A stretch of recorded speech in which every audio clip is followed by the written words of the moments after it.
ויאמר השם אל אברהם, לך לך מארצך מולדתך מבית אביך אל הארץ אשר אראך וכו'. Donc là, on nous ramène la première épreuve, comme ça s'est ramené dans les Sfarim Agdoshim. Il s'agit ici de la première épreuve qu'a subi Abraham Avinu. Lech lecha me'artzecha molatecha וכו'.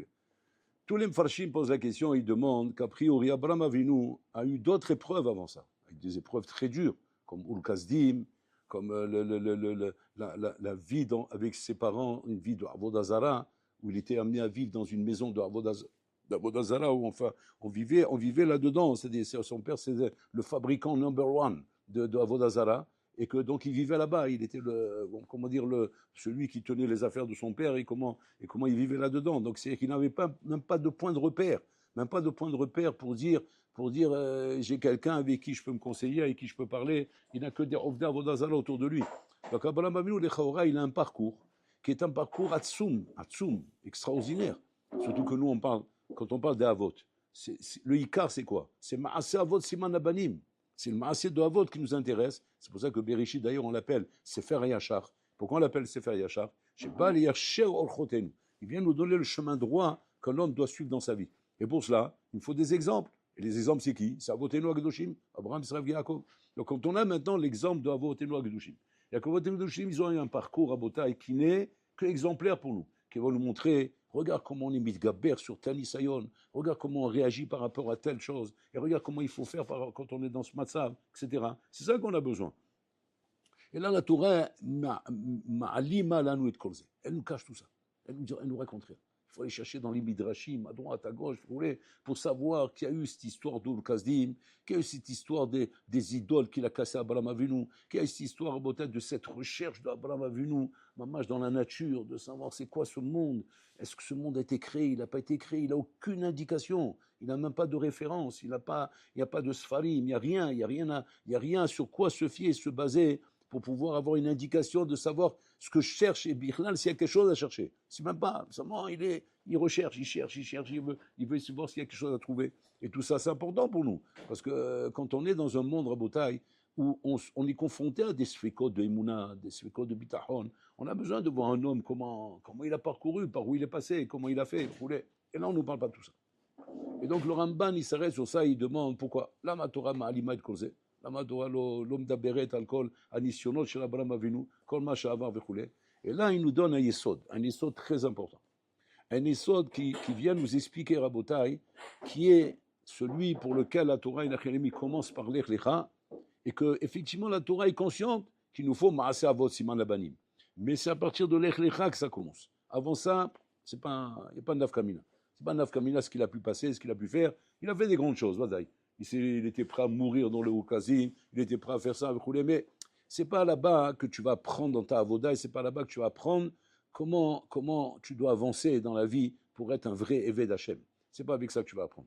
Là-bas, tu vas apprendre comment on doit se donner corps et âme pour une idéologie, comment on doit se donner corps et âme pour une chose pour laquelle on croit. Mais c'est pas ça la avoda. La avoda, elle est pas dans les massim extraordinaires qu'un homme il peut faire quand il croit en une chose. C'est pas ça c'est pas avec ça qu'on grandit.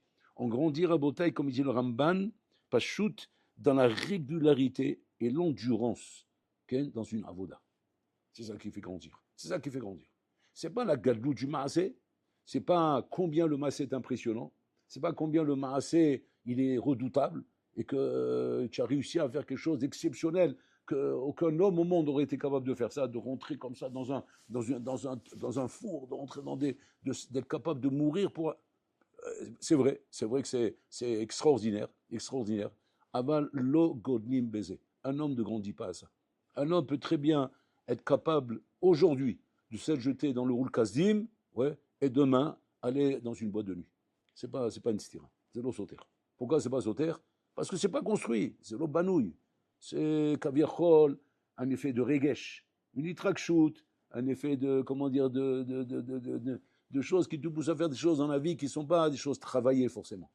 Quand c'est que la chose effectivement arrive à construire ta ishiout, c'est quand il s'agit d'un travail régulier, même s'il s'agit de choses petites, ktanim, advarim ktanim meod, aval régulier, comme le Rambam qui ramène dans la Chotz Daka, le Rambam il dit comme ça, que si un homme maintenant il a l'occasion de donner 1000 zéouvim, 1000 zéouvim.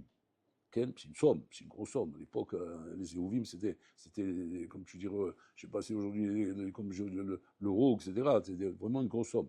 Mais pas, c'est pas 1000 euros, c'est genre, comme tu dirais, 1 million d'euros. Ah bon, là, il peut donner maintenant 1000 zéouvim. Mais maintenant, il peut donner aussi 1000 pamim zaouv echad. 1000 fois un zaouv. Il dit, en safek, que si tu veux faire un maas extraordinaire, un acte qui va être meragesh otra, alors donne 1000 zéouvim. C'est maasé chez Regash Otra. Mais tu ne vas pas te construire de ce maasé. C'est là, il vient autre.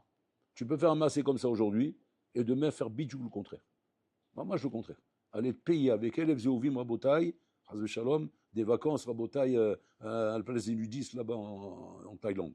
C'est pas. Je vais dire, mais comment? Je comprends pas. Il était là, il nous l'avait, il a donné 1 million d'euros. Il a fait un don à Tsoum pour Baba Saleh, maintenant il est parti.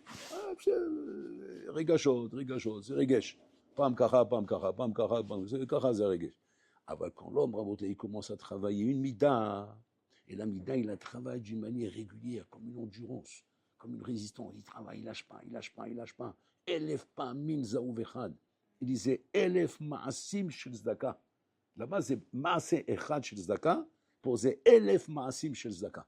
Un homme qui veut travailler sur quelque chose, ouais, il doit, Rabotai, opter pour le travail d'endurance et de long terme, même à petite quantité. Des petits maasim, mais réguliers. Comme il a vu Rabbi Akiva, Rabotai. Rabbi Akiva, quand Rachel lui a annoncé, elle lui a dit, c'est avec toi que je veux me marier.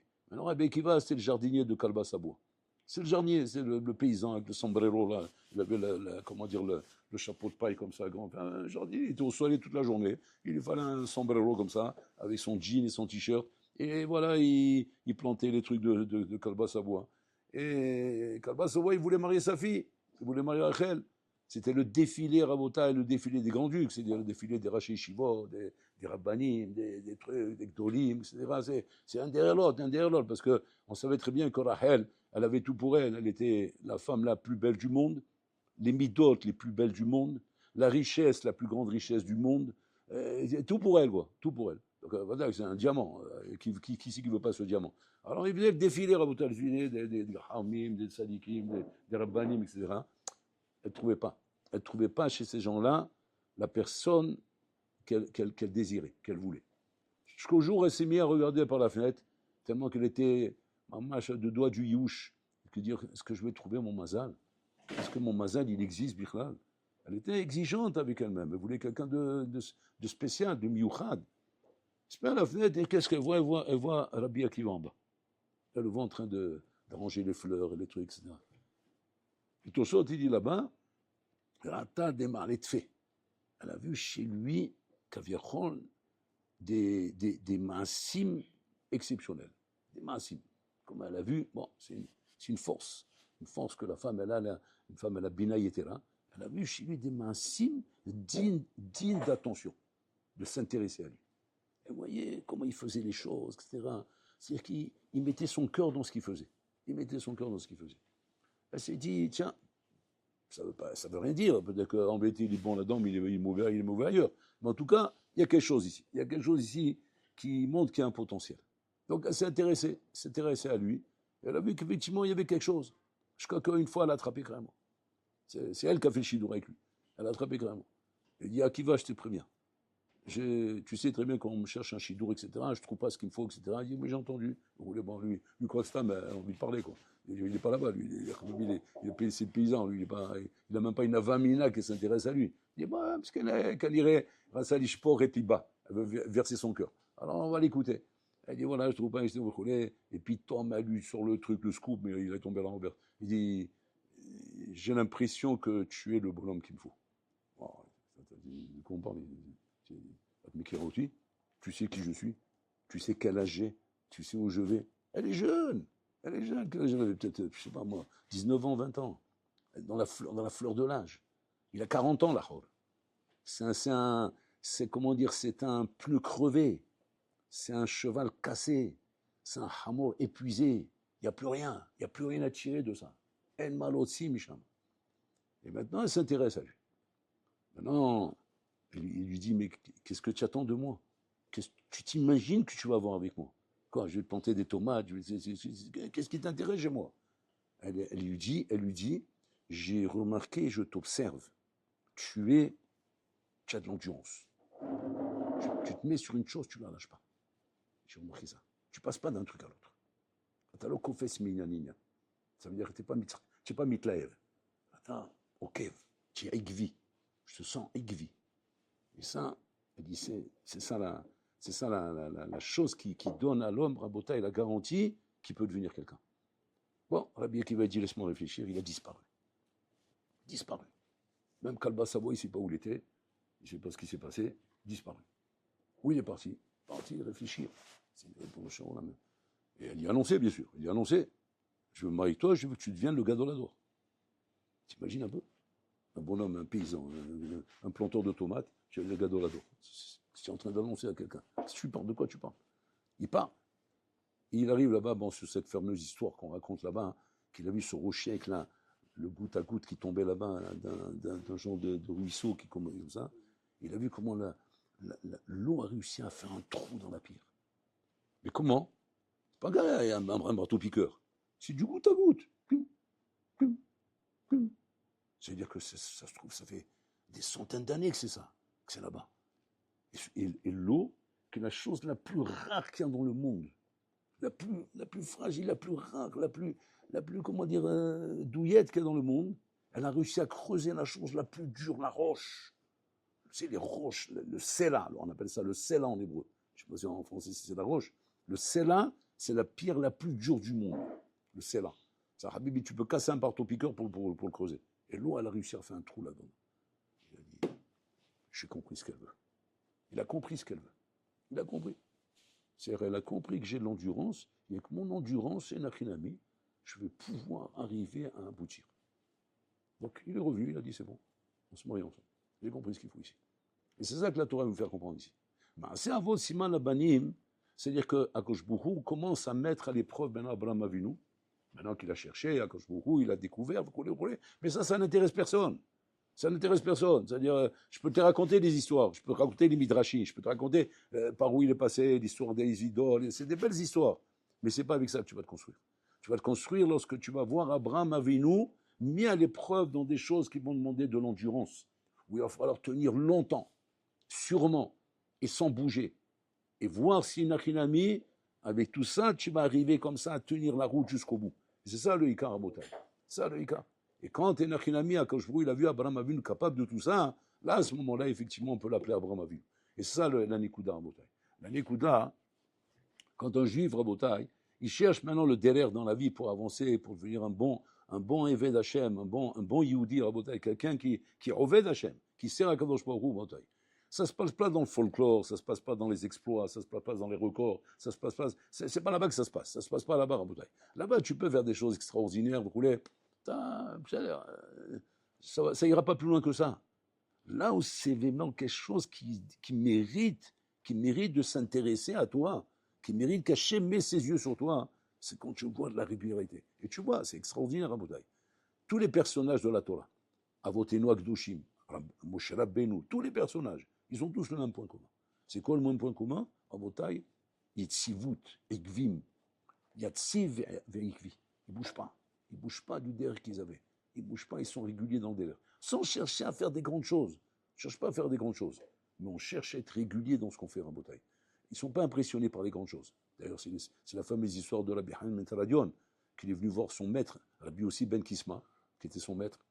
Et son maître était mourant. Et quand il a entendu que son maître était mourant, il s'est dit, wow, c'est maintenant ou jamais, il faut que j'aille voir mon maître. Il faut que j'aille lui rendre visite. Donc il a vu que réellement il était en train de mourir. Il a dit, ouais, il faut maintenant lui poser la question essentielle, vitale, la question vitale de ma vie. C'est quoi la question vitale de sa vie? Rabbi, je suis sur la bonne route? Je suis sur le bon kivoun ou pas?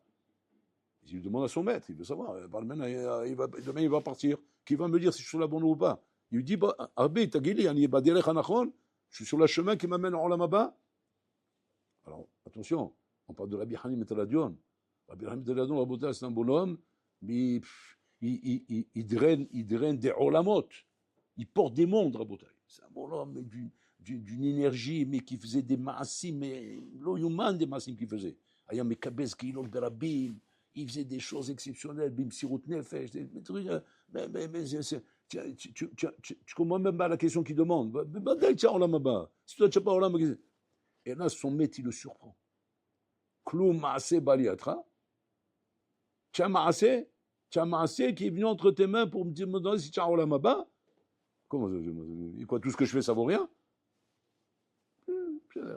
On peut s'emballer avec tout ça. Alors, il peut se laisser emballer par des choses pareilles. Tu peux être emballé par les maassim. C'est pas toi qui es là-bas, c'est le maasé qui est là-bas, mais toi, tu n'es pas là-bas, toi. Et pourquoi? Parce que le maasé, il t'emballe. Quand on fait des grandes choses, on est emballé par les grandes choses. Mais maintenant, moi, je veux savoir toi où tu es. Parce que pour être Olam Haba, c'est pas de faire des grands maassim. Là-bas, on est dans Olam Haemet. Dans l'Olam Haemet, Habibi, c'est des maassim émitimes qu'il faut. Chaque qui lui raconte une histoire anodine, chez le Mabekar, l'argent qui s'est mélangé de Zaka avec l'argent de Purim, etc., il a tout donné à Zaka. Il a dit, Mkarasita, Alva, Ishi, Helki, Helkecha, comme Halek sont comme le tien, je sois un badrega, Alva, qui sont comme toi. Bon, je ne comprends pas, quand tu l'as impressionné, tu ne l'as pas impressionné avec tout ce qu'il fait, qu'il connaît ce qu'il a, le Berabim, avec son évident, il Moser Nefesh, à une époque où on était en danger de mort de faire ça. Il le faisait quand même. Et là, il fait un maasé, Bechadre Hadarim, chez lui, la maison, à Boutaï. On a peut-être bonhomme, on aurait pu faire ça. Même nous, on aurait pu le faire ça. C'est d'accord, bon, ok, on met tout là-bas. Et ça, ça impressionne Rabbi Yossi ben Gizma. C'est quoi le pshat, Raboutaï? C'est quoi le pshat? Il se laisse impressionner peut-être parce qu'il était pauvre, peut-être c'était un misérable, c'était un taflan, c'était un bonhomme qui n'avait pas d'argent. Et quand il n'y a pas d'argent, alors dès qu'il entend des histoires d'argent, ça l'en des fous. C'est peut-être ça le pshat. Non, le pire Kavot, il nous raconte, Raboutaï. Quand Rabbi Yossi ben Gizma, ya oler baderer, vepagash auto adam. Un bonhomme l'a rencontré, Raboutaï, un notable de la grande ville. Il a rencontré Rabbi Yossi ben Gizma. Il a dit, Rabbi, tavo la goritanu, bamakom shelanu, vaïtan lecha elef alfe dinare zara, c'est-à-dire 1 million de dinare zara. Vous comprenez ce que ça veut dire? C'est une fortune. Pourquoi faire? Pas pour l'enrichir, pour faire un makom Torah, pour grandir un makom Torah. Qu'est-ce qu'il lui répond à Rabbi Yossi ben Gizma? Enigar el abe makom Torah, je n'habite que dans un makom Torah. Je suis prêt à t'aider, je suis prêt à faire ce que tu veux, mais j'habite dans le makom Torah. Je ne viendrai pas habiter là-bas. Tu vois de là que quoi, hein? Quand Rabbi Yossi ben Gizma ne se laisse pas impressionner par l'argent. C'est pas l'argent qui l'impressionne. Donc si l'argent ne pressionne pas, Kalva Chomer, une petite somme de zdaka comme ça qu'il a mis là-bas, c'est impressionné. Non, c'est pas ça qui l'a impressionné. Ce qui l'a impressionné, c'est qu'en fait, cet homme-là qui est un souk bedvarim dolim, je vois comment il est medagdek bedvarim ktanim. Parce qu'en général, c'est comme ça que ça marche. Quand un homme en beauté, il a souk bedvarim dolim, si jamais il n'est pas imité dans son derrière, on met zalzel bedvarim ktanim. C'est comme ça. Il est mezazel bedvarim ktanim. Pourquoi? Parce qu'il y a des bedvarim dolim qui l'impressionnent. Et quand il s'agit de bedvarim ktanim, il n'est pas impressionné comme mezazel pesé. Ou mezazel bedvarim aile. Parce que c'est petit, c'est pas intéressant, c'est pas, ça rapporte pas. Ça rapporte pas à Rabotai. Et ça, c'est ce qu'on voit à Rabotai quand mais quand maintenant tu vois ce bonhomme qui a un souk bedvarim dolim, comment il prend le temps de s'occuper de dvarim ktanim? Wow. Ça prouve que ou balmaasé, que ça vient prouver en vérité que les maasim dolim qu'il fait là-bas, pas que les maasim dolim ne valent rien. C'est-à-dire grâce à ce petit maasé là, ça vient prouver que le maasim dolim qu'il fait là-bas, il a qu'il a mis Adam Gadol. Et pas un stam qu'il est impressionné parce qu'il fait des grandes choses. Parce que lui-même, il a Adam Gadol. Mais là, il fait des grandes choses. C'est ça le dire. Donc c'est-à-dire que il faut apprendre de nos avoténois Gdoshim, avotai, la avoda pshuta. Mais la voda qui est l'endurance. L'endurance où le bonhomme ne lâche pas. Ne lâche pas kol tfila, kol avoda, kol limoud, kol seder, avoda tmidit, rabotai. C'est ça qui doit m'impressionner. Pas c'est impressionné par des exploits et des records ou des choses, ou des sipurim qu'on peut vous raconter sur des gens qui ont fait des trucs extraordinaires, des maasim noraim, des nissim et niflaot. C'est beau, rabotai, c'est beau. Il faut pas négliger tout ça. C'est mehazek taimuna. Mais ce qui doit plus t'impressionner, c'est quoi? C'est des maasim, des histoires à Botaï de bonhommes qui n'ont pas lâché, qui sont restés à Botaï en respectant le même céder pendant des dizaines d'années. 10 ans, 20 ans, 30 ans, 40 ans, 50 ans. Ils ne bougent pas du même céder à Botaï, comme des préfectures, comme des horloges. Tac, tac, tac. Ça, c'est impressionnant. Ça, c'est de la Avoda. Pourquoi? Parce que ça construit. C'est ça qui construit à Botaï. Le reste, ça impressionne. Ça impressionne. C'est le bonheur.